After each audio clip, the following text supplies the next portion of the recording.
Dans La Gueule de la Bête, chapitre 19, nous avons Oscar, Sœur Thérèse, Annette et Louise, un nouveau personnage. Un de plus.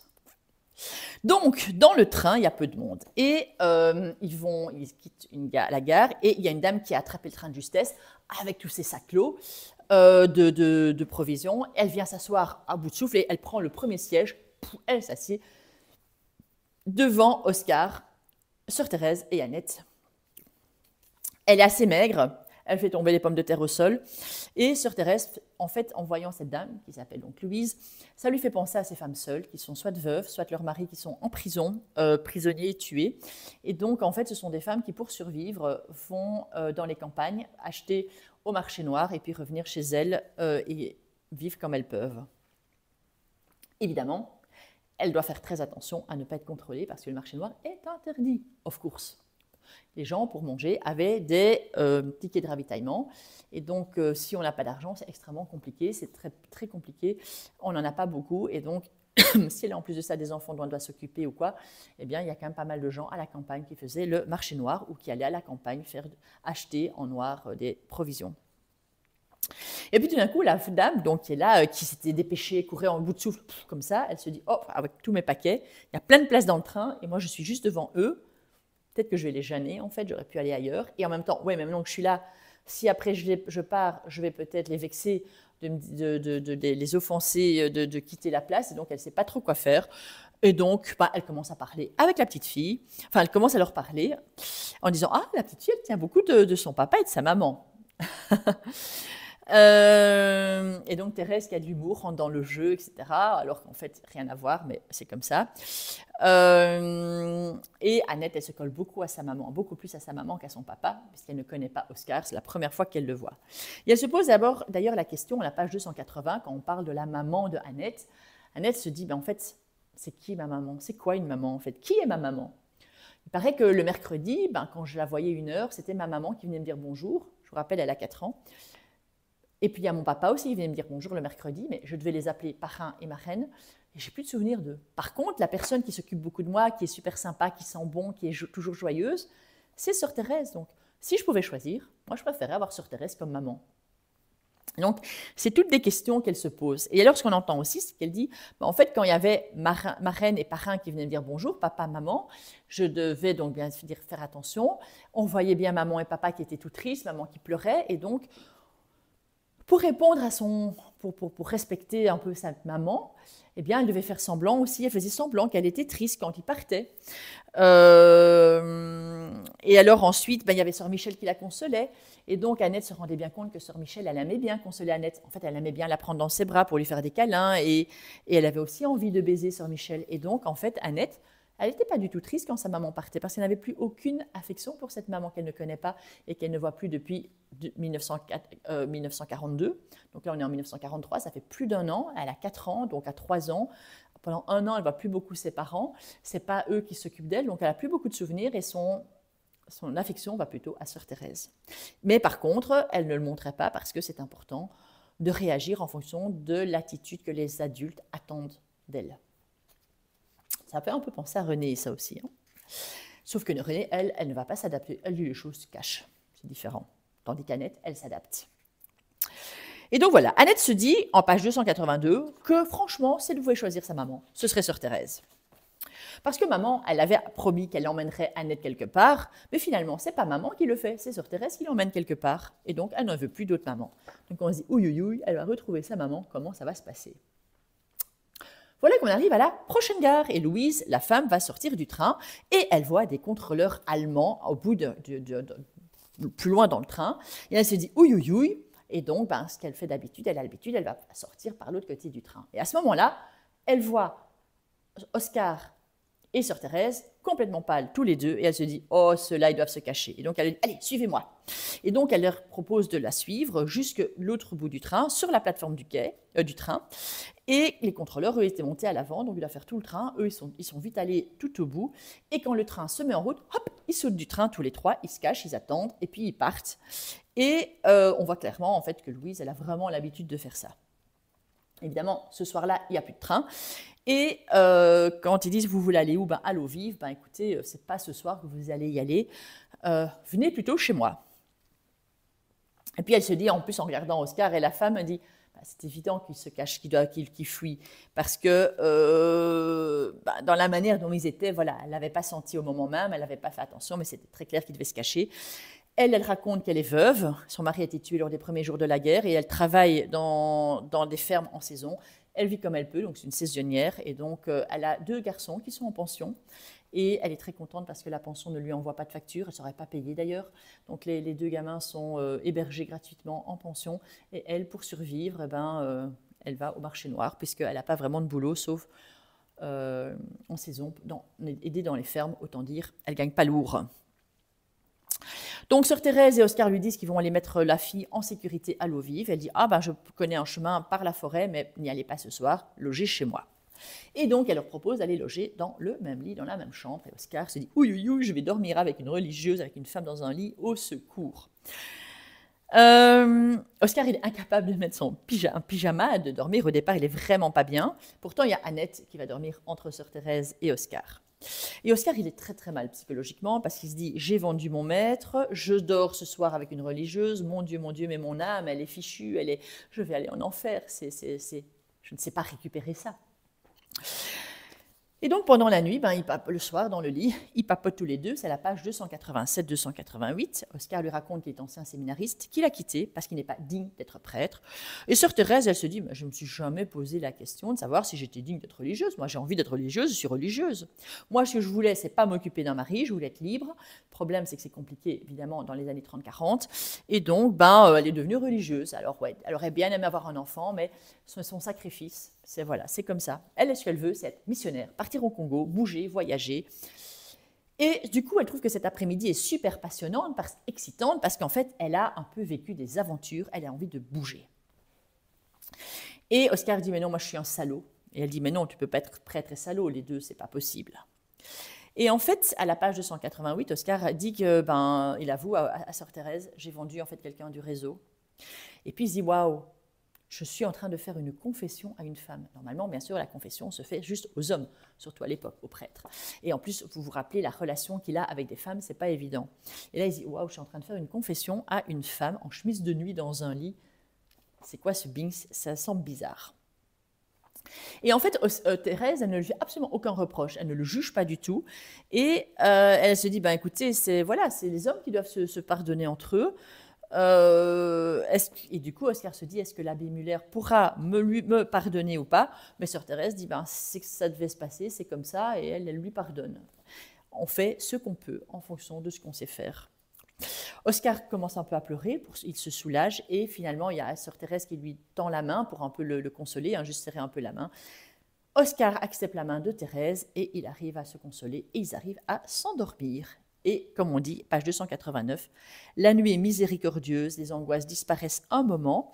Et d'ailleurs, à ce moment-là aussi, chez Madame Desnoyers, on peut penser, parce qu'il y a quand même s'ils n'ont plus beaucoup de choses à faire, Maître Desnoyers et elle, on imagine qu'ils ont quand même encore fait crac-crac, et elle a l'impression qu'elle sent quelque chose dans son ventre, donc en fait, qu'elle serait bien enceinte. Et ça, c'est... Voilà, donc c'est un renouveau qu'il y a partout. À la page 290, l'abbé Rufos rassure Fania, donc Nicole, en disant, voilà, vous pouvez rester un peu ici. Je vous ai trouvé un passeur pour vous amener en Suisse, ça coûte 5 000 francs. Et Madame Desnoyers a proposé de payer. En fait, finalement, c'est elle qui a emmené Nicole à l'eau vive, en se disant d'abord, elle n'a pas confiance que son mari amène Nicole à eux deux. Non. Elle a trop senti que son mari a quelque chose vis-à-vis de Nicole. Et puis elle dit aussi, 2 femmes en voiture, c'est beaucoup moins louche qu'un homme et une femme en voiture. Et c'est moins suspect, ils ont moins de risques de se faire arrêter. Et donc, c'est comme ça que donc Nicole est arrivée à l'eau vive, où il y a, comme bonne nouvelle, c'est qu'il pourrait fuir en Suisse pour 5 000 francs, et Madame Desnoyers est prête à donner les 5 000 francs. Et donc, elle est toute contente, Madame Desnoyers, parce qu'elle a sauvé une personne qu'elle ne connaissait pas encore 6 mois avant. Et en fait, Nicole, d'une certaine manière, a ranimé cette générosité en elle, alors qu'elle était quelqu'un d'un peu plus froid. Et grâce à Nicole, en fait, elle est redevenue une personne plus chaleureuse. Et ça, c'est la fin du chapitre 19. Chapitre 20, le dernier chapitre. Nous sommes mercredi, donc une semaine s'est passée. Le mercredi soir, le premier mercredi soir, il y a une semaine, nous avons les parents d'Anna qui venaient la voir au pensionnat chez les religieuses, et donc un mercredi plus tard, 7 jours plus tard, nous avons Volko qui est en prison, Müller qui est en prison, Vandenberg qui est en prison, Laja et Kaiser sont nouveau ensemble, mais Kaiser a dû dénoncer quelqu'un pour récupérer sa femme. Nicole a fui à l'eau vive et il y a Fania qui va arriver à l'eau vive par la route qu'a indiquée Louise. Et Nicole et Anna, donc Fania et sa fille Anna, vont pouvoir passer en Suisse pour être libres grâce à un passeur. Donc mercredi, nous avons un soldat allemand, Simon, qui travaille à la Kommandantur, et il part plus tôt le mercredi, et donc il aime bien aller marcher le long de la Meuse. Il avait été envoyé en Pologne, il a été blessé, il n'a plus participer au combat, et donc il s'est retrouvé à Liège à travailler à la Kommandantur dans l'administration. Et donc il envoie des messages à sa maman, enfin des messages, des lettres à sa maman pour dire que tout va bien, et donc un peu l'idylle, enfin une situation un peu idyllique, alors qu'en fait il dit c'est que la population déteste les Allemands, et ça bien sûr, les Allemands dans la propagande ne disent pas qu'il y a des résistants, ils disent bien sûr dans l'Allemagne qu'ils sont accueillis à bras ouverts par les occupants parce que grâce à l'Allemagne, grâce au national-socialisme, c'est l'homme nouveau, c'est autre chose. Et donc, c'est ce qu'il raconte à sa maman, alors qu'il dit « Si je tombais dans la Meuse, il n'y a pas une personne qui me tendrait la main, qui plongerait dans l'eau pour me sauver. » Ils ont juste envie que nous, les Allemands, nous crevions. Et il imagine que sa maman dit exactement la même chose, parce que, évidemment, en Allemagne, c'est pas rigolo non plus, hein, il y a la faim aussi, etc. Et puis, il s'inquiète un peu parce que sa maman, ça fait un moment qu'il ne lui a plus répondu. Il y a également Baumann qui, par hasard, est également à cet endroit-là, à la page 296. Baumann, il doit remettre ses pensées au clair, il va marcher le long de la Meuse. En fait, Vos, lui, est super content. Hein. Vos, le SS, il a décapité un réseau, puisqu'il a Vandenberg et il a Müller, donc un réseau catholique en une fois, yes, c'est génial. Un abbé, un magistrat, alors il faudra aller prudemment, parce que c'est quand même des huiles, des gens haut placés, mais il est sûr que de toute façon, il y aura un conseil de guerre, soit comme un petit truc, mais de toute façon, c'est sûr, ils vont également être déportés, expédiés en Allemagne. Par contre, Vos n'a pas retrouvé Kaiser, mais il dit c'est pas grave, il a retrouvé d'autres personnes, puisque Kaiser s'est taillé, hein, bien sûr. Il a aussi fui. Et il dit c'est pas grave, j'ai les grosses légumes, ça compte. Par contre, Baumann, il est furieux, parce qu'évidemment, ok, il y a Volko qui a été arrêté, mais il n'a pas eu l'AJA. Et il se dit, non de Tche, il espérait en avoir 2, il n'en a qu'une de prime. Et en plus de ça, le problème, c'est que les Juifs se font de plus en plus rares, parce que comme il y a eu les rafles en 1942 et qu'il y a pas mal de Juifs qui se sont déjà fait arrêter, il y en a de moins en moins, et ceux qui se cachent très bien. Et donc, ce n'est pas du tout évident. Et d'ailleurs, ce qu'il raconte, c'est que certains indiques se reconvertissent. Des indicateurs, des délateurs qui dénoncent les Juifs maintenant, en fait, ils le font autrement.